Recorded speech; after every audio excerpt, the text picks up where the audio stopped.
Hey, Tipo here. Ready for some fun English? Let's go. Welcome back, everyone. You're tuning into another episode of Podcast and Chill. I'm Leo, always here to add a bit of laughter to your day. And I'm Gwen, here to give you the best tips and tricks for your daily grind. Today we're diving into a topic that resonates with many of our listeners. Yes, we're talking about the classic dilemma. I can understand English, but I can't speak it well. It's a frustrating situation for many learners out there. Absolutely, Gwen. But fear not, folks. We've got some great strategies to help you break through that barrier. That's right. Speaking English fluently is a skill, and like any skill, it takes practice and the right approach. So today, we're here to guide you on this journey and share some personal stories along the way. Let's get started. And remember, it's all about taking small steps towards big improvements.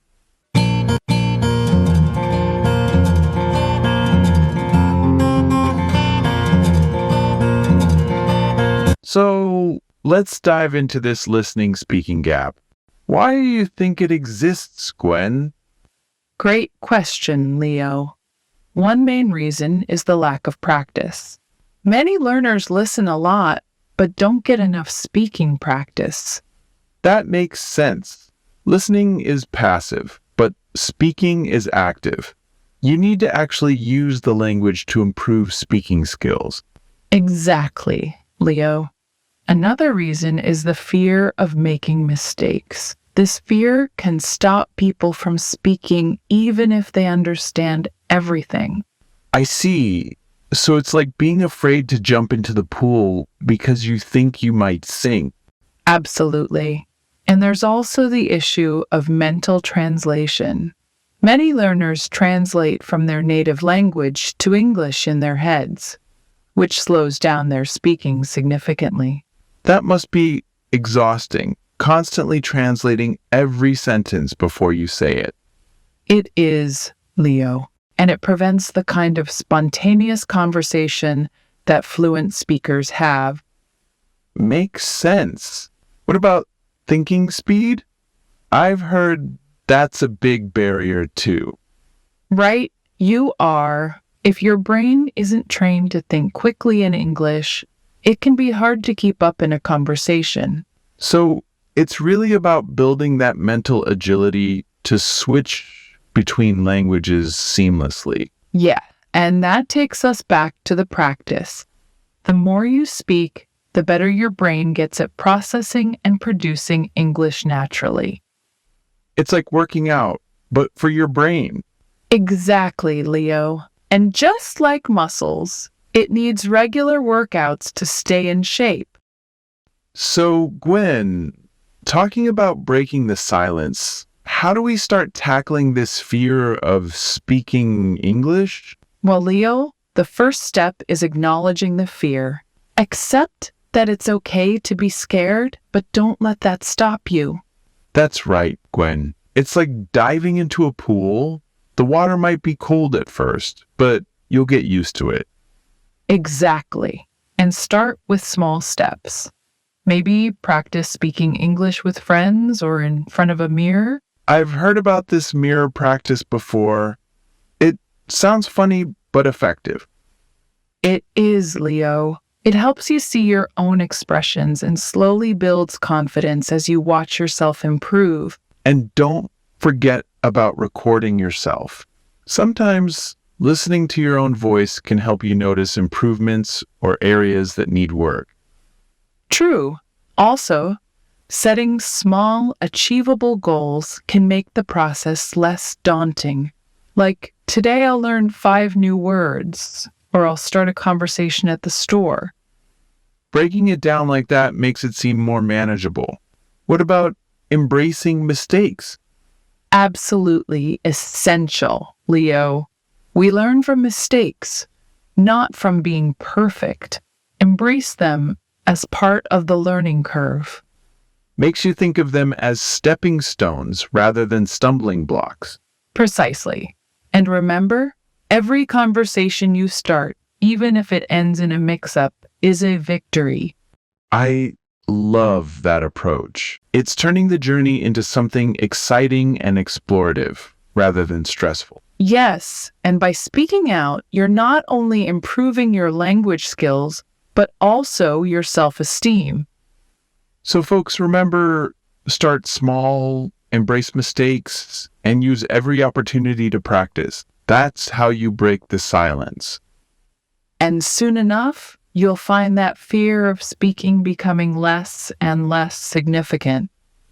Moving on, Gwen, let's dive into how our listeners can practice speaking daily. Even when they're alone, there's plenty to do, right? Absolutely, Leo. A great way to start is by narrating your daily activities. Describe what you're doing as if you're in a documentary. That sounds fun. So I could say something like, here we see Leo preparing his morning coffee, a crucial ritual for his productivity. Exactly, Leo. And another method is to use technology. There are plenty of apps that allow you to talk and give you feedback. Apps, huh? Can they really replace talking to real people? They can't replace human interaction, but they are a fantastic supplement, especially for pronunciation practice. Speaking of which, reading aloud is another excellent practice. It helps with both pronunciation and fluency. So just grab a book and start reading? Any book will do? Well, it's best to choose something at your level, and maybe something fun or interesting to you, so it doesn't feel like a chore. What about talking to your pets? I bet they're great listeners. Absolutely, Leo. Speaking to pets or even to plants can make the practice more entertaining and less stressful. And let's not forget the classic talking to yourself in the mirror. It's a great way to build confidence. I do that all the time. Not just for English practice, honestly. Well, that explains a lot, Leo. But seriously, folks, all these methods can help you integrate English speaking into your daily life without feeling too much pressure. So, keep it fun, keep it regular, and soon you'll see the improvement. All right, Gwen, let's talk about another fantastic tip, mimicking masters. What's that all about? It's about learning from the best, Leo. Listening to native speakers and trying to imitate their pronunciation and intonation can really help. Like trying to talk like a famous actor or a news anchor, right? Exactly. You can choose someone whose English you admire and listen to how they speak. It's not just about copying, it's about understanding the rhythm and flow of the language. And how can our listeners practice this, Gwen? A good start is to watch videos or listen to recordings. Try to repeat after them, match their tone, and even their facial expressions. So, you're saying I should start talking like I'm presenting the evening news? Good evening, ladies and gentlemen. Well, if that helps you improve, why not? But remember, it's about learning the subtleties of pronunciation, not just mimicking for fun. Got it. And it sounds like a lot of fun, actually. Could this help with learning slang and idioms too? Absolutely. By mimicking native speakers, you not only learn standard pronunciation, but also pick up on casual language and cultural nuances that textbooks might not cover. Documentary. Definition: a factual film or program about real events and people. Example: describe what you're doing as if you're in a documentary. Fluency. Definition: the ability to speak or write a language easily, smoothly, and expressively. Example: it helps with both pronunciation and fluency. Integrate. Definition: combine one thing with another so that they become a whole. Example: All these methods can help you integrate English speaking into your daily life. Supplement, definition, something that is added to something else to improve it or complete it. Example, they can't replace human interaction, but they are a fantastic supplement. Mimicking, definition, imitating someone's actions, speech, or mannerisms, especially to entertain, ridicule, or learn from them. Example, listening to native speakers and trying to imitate their pronunciation and intonation can really help. What is one method mentioned for practicing English speaking alone? One method mentioned for practicing English speaking alone is narrating daily activities. Describing what you're doing as if you're narrating a documentary, which helps integrate English speaking into daily life and makes the practice enjoyable and less pressured. What are some benefits of using technology for English speaking practice? Technology, particularly apps that allow you to talk and receive feedback, is a fantastic supplement for pronunciation practice. While it can't replace human interaction, it serves as a valuable tool for learners to practice speaking and receive immediate corrections or suggestions, which is essential for improving pronunciation skills. Moving on to another crucial aspect of mastering English, Gwen. Let's dive into the from passive to active strategy.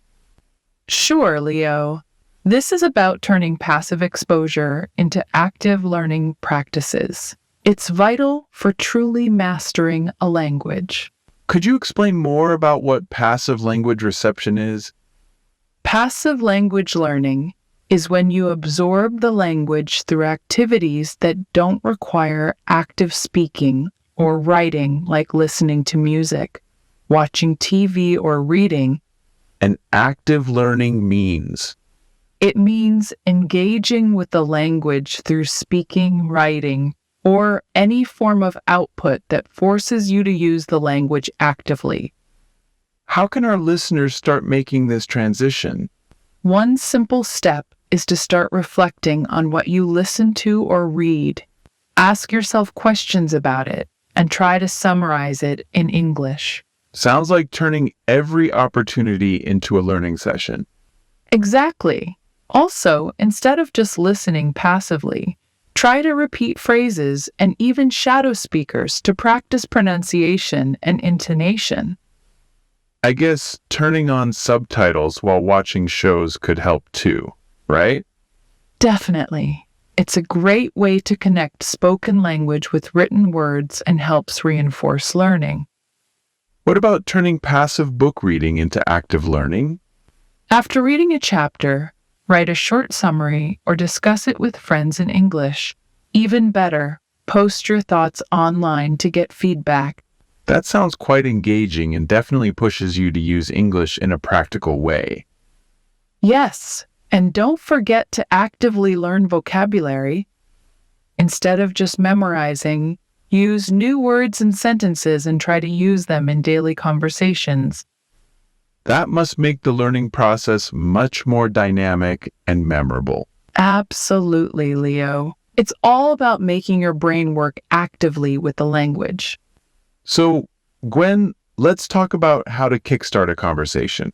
This can really help our listeners engage with native speakers. Absolutely, Leo. Initiating conversation is often the hardest part, but it's crucial for practicing your English. What are some good conversation starters that our listeners could use? One effective starter is asking about local food recommendations. It's something everyone loves to talk about. That's true. Everyone has an opinion on where to find the best pizza or burger. Another one is asking about what shows or movies they would recommend. It's a great way to learn about cultural preferences, too. Sounds like it could lead to some interesting discussions. Definitely. Discussing hobbies is also a great starter. You can ask, what do you like to do in your free time? That could really open up the conversation. Plus, it's a great way to find common interests.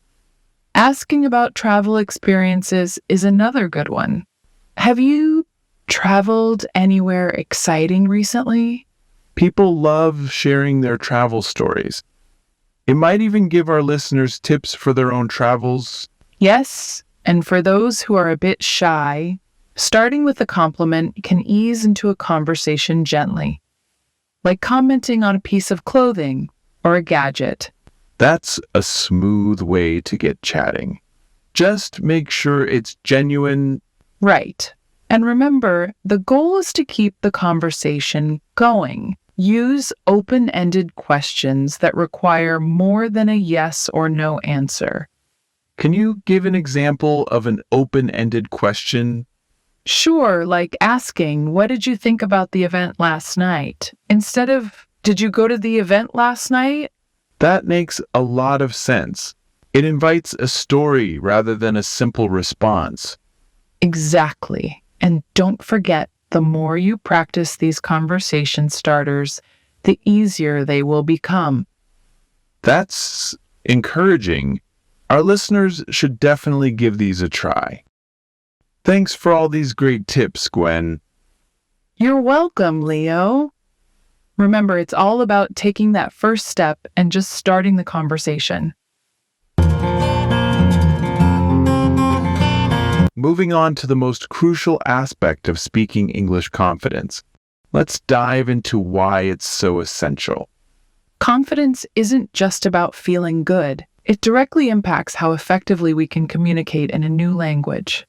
So, you're saying it's a kind of self-fulfilling prophecy, right? If you believe you can speak well, you just might. Exactly. When we feel confident, we're less likely to hesitate or second-guess ourselves, which leads to smoother and more fluent conversations. But how does one build that confidence, especially if they're just starting out? It starts with setting realistic goals. Don't expect to be perfect. Focus on progress and celebrating small victories. Like understanding a full movie in English or having a conversation without translating in your head? Right. Those are great examples. And remember, each little step builds your confidence over time. I suppose making mistakes is part of the process too, right? Absolutely. Making mistakes and learning from them is key. It means you're trying, which is better than not speaking at all. And getting feedback from others can help too, right? Yes, feedback is incredibly valuable. It helps you understand what to improve and reinforces that you're on the right track. Sounds like building confidence in speaking English is a lot about mindset and practice. Exactly, Leo. It's all about embracing the journey and not being afraid to express yourself. The more you speak, the more natural it becomes. That's very encouraging. It makes me want to go out and start chatting with everyone. And you should, Leo. Every conversation is a step towards fluency. Crucial.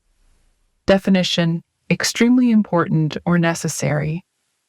Example: moving on to another crucial aspect of mastering English, Gwen. Transition. Definition: the process or a period of changing from one state or condition to another. Example: how can our listeners start making this transition? Reflecting. Definition: thinking deeply or carefully about. Example: one simple step is to start reflecting on what you listen to or read. Engaging. Definition: charming and holding the interest or attention of. Example: that sounds quite engaging and definitely pushes you to use English in a practical way. Initiating. Definition: causing the beginning of something. Example: so, Gwen, let's talk about how to kickstart a conversation. Well, folks, That wraps up today's episode on gaining confidence in speaking English. I hope you all feel a bit more inspired to go out and speak your mind. Remember, everyone, speaking English fluently starts with believing in yourself and embracing every opportunity to practice. Don't forget to subscribe to our podcast for more helpful tips and some good laughs with us every week. And if you have any questions or topics you'd like us to explore, send us a message. We love hearing from our listeners. Until next time, keep practicing and stay confident. This is Leo and Gwen, signing off from Podcast and Chill. Until next time, keep practicing and stay confident.